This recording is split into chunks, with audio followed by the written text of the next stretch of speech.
అన్ని కమిటీలు జిల్లా కమిటీ దాకా అన్ని కమిటీలను కూడా రద్దు చేయడం జరిగింది. కేవలం ఒక స్టేట్ కమిటీ మాత్రమే ఫంక్షనల్గా ఉంటుంది.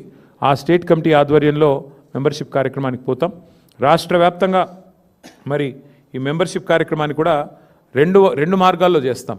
ఆన్లైన్ మరియు ఆఫ్లైన్. అంటే ఆన్లైన్ అంటే డిజిటల్ మోడ్లో, ఆఫ్లైన్ అంటే మరి పుస్తకాల ద్వారా, మెంబర్షిప్ పుస్తకాల ద్వారా 2 మార్గాలుగా తప్పకుండా చేస్తాము.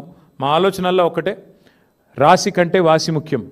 అందుకే ఎంత సభ్యత్వము ఎన్ని లక్షలు అన్నదానికంటే కూడా మరి ఎంత క్వాలిటేటివ్గా మనం మెంబర్షిప్ చేయాలి, తెలంగాణకి ఒక రక్షణ కవచంలాగా ఎట్లా మన కార్యకర్తలు మన నాయకత్వం నిలబడాలి అనే ఆలోచనతో మరి వారిని కేవలం మెంబర్షిప్ చేయడమే కాకుండా, మెంబర్షిప్ జరిగిన అనంతరం కమిటీల నిర్మాణం మాత్రమే కాకుండా ఆయా కమిటీలకు మరి మొత్తం ప్రతి నియోజకవర్గంలోని మరి ముఖ్యమైన కార్యకర్తలందరికీ కూడా శిక్షణా తరగతులు కూడా నాయకత్వానికి అట్లాగే మరి కార్యకర్తలకు కూడా శిక్షణా తరగతులు పెట్టాలనే నిర్ణయం కూడా తీసుకోవడం జరిగింది. షెడ్యూల్ మొత్తం కూడా మీకు తొందరలోనే వెల్లడిస్తాము. ఎందుకంటే ముందుగాల కొంత దానికి ప్రిపరేటరీ వర్క్ ఉంది. ఆ ప్రిపరేటరీ వర్క్ అయిన వెంటనే, ఎందుకంటే ఆల్రెడీ ఉన్న కమిటీలు రద్దయ్యాయి కాబట్టి వెంటనే మెంబర్షిప్ స్టార్ట్ చేయాల్సి ఉంటుంది. కానీ దానిలో కూడా ప్రాసెస్ ఉంటుంది. మీకు తెలుసు, ప్రజాస్వామికంగా ఎన్నికలు చేయాలి, దానికి ప్రిసైడింగ్ ఆఫీసర్ల నియామకం జరగాలి, పరిశీలకుల నియామకం జరగాలి. ఇవన్నిటి మీద కొంత ప్రిపరేటరీ వర్క్ ఉంది. కాబట్టి తొందరలోనే ఆ షెడ్యూల్ కూడా ప్రకటించి ఎప్పటి నుంచి మెంబర్షిప్ స్టార్ట్ అవుతుంది, ఎప్పటి నుంచి మరి కమిటీల నిర్మాణం ఉంటుంది, ఇవన్నీ కూడా మళ్ళీ కేసీఆర్ గారి ఆధ్వర్యంలో ఒక సమావేశం బహుశా తొందరలోనే జరుగుతుంది. ఆ సమావేశంలో ఆ పుస్తకాలు ఇవ్వడం, మెంబర్షిప్ పుస్తకాలు, ఇంకా మిగతా కార్యక్రమాలు, మిగతా సంస్థాగత నిర్మాణం, శిక్షణా తరగతుల డేట్లు ఇవన్నీ కూడా అనౌన్స్ చేయడం జరుగుతుంది. అది కూడా తొందరలోనే చేయబోతా ఉన్నాం. ఇక ముఖ్యమైన విషయం ఇంకొకటి కూడా, ఈ రాష్ట్ర ప్రభుత్వం చేస్తున్న అరాచకాలు, ముఖ్యంగా భూదోపిడీ కానీ, ఈ రాష్ట్ర ప్రభుత్వం చేస్తున్న కుంభకోణాలు కానీ, అట్లాగే 13 డిక్లరేషన్లు, 420 హామీలు, అభయహస్తం మేనిఫెస్టో పేరిట ఏదైతే ఇచ్చారో ప్రతి ప్రజా సమస్యని కూడా ఐడెంటిఫై చేసి, ప్రజలకిచ్చిన ప్రతి వాగ్దానాన్ని కూడా ఐడెంటిఫై చేసి, జిల్లాల వారీగా ఎక్కడికక్కడ మరి సమాయత్తమయ్యి ఎక్కడికక్కడ పోరాటాలకు నడుం బిగించాలని చెప్పి కూడా ఈ సమావేశంలో తీర్మానం చేయడం జరిగింది. ప్రజా సమస్యల మీద ఇక నుంచి ఉధృతంగా ముందుకు పోవాలని, ఇక నుంచే మరి బ్రహ్మాండంగా ప్రజా సమస్యలను ఐడెంటిఫై చేయడమే కాకుండా, ముఖ్యంగా ఇప్పుడు ఉదాహరణకు నేను చెప్పేది, హైదరాబాద్ మహానగరంలో ఎండాకాలంలో కరెంటు సమస్య ఒకవైపు వేధిస్తూ ఉంది, దోమల సమస్య ఇంకోవైపు వేధిస్తూ ఉంది. అట్లాగే మంచినీళ్ళు, ఇవాళ ఎక్కడో కాదు కేసీఆర్ గారి ఇంట్లోనే మంచినీళ్ళ ట్యాంకర్ పెట్టుకుని నీళ్ళు తెచ్చుకునే పరిస్థితి వచ్చింది. అంటే ఈ రకమైన వ్యవహారం ఈరోజు రాష్ట్ర వ్యాప్తంగా ప్రతి ఇంట్లో ఉంది, ప్రతి సామాన్యుడికి కూడా ఇదే కష్టం ఉంది.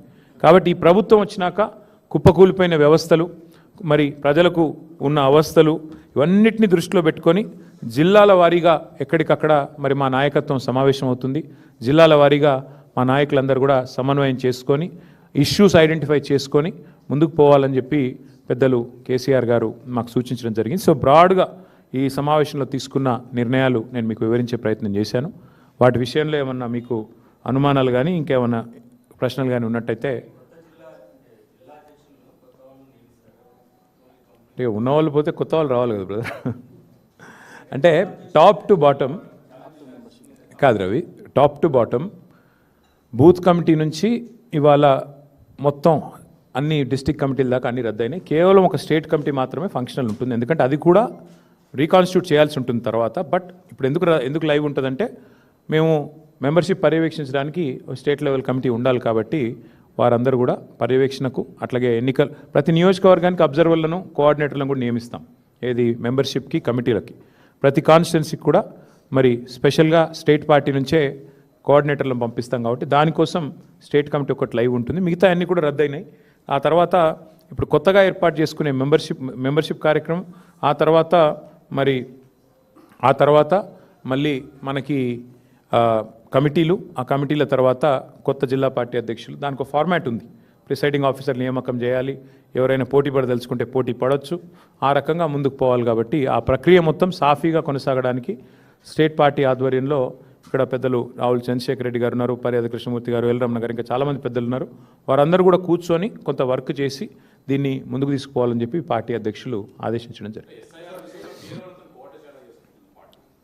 ఎస్ఐఆర్ల విషయంలో మేము ఇప్పటికే అప్రమత్తం అయ్యాము. ఎందుకంటే బీహార్ ఎన్నికల సందర్భంగానే మా టీము, నా ఆధ్వర్యంలో మా గౌరవ పార్లమెంట్ సభ్యులందరం కలిసి మరి చీఫ్ ఎలక్షన్ కమిషనర్ని, 2 ఎలక్షన్ కమిషనర్లను కూడా మేము కలవడం జరిగింది.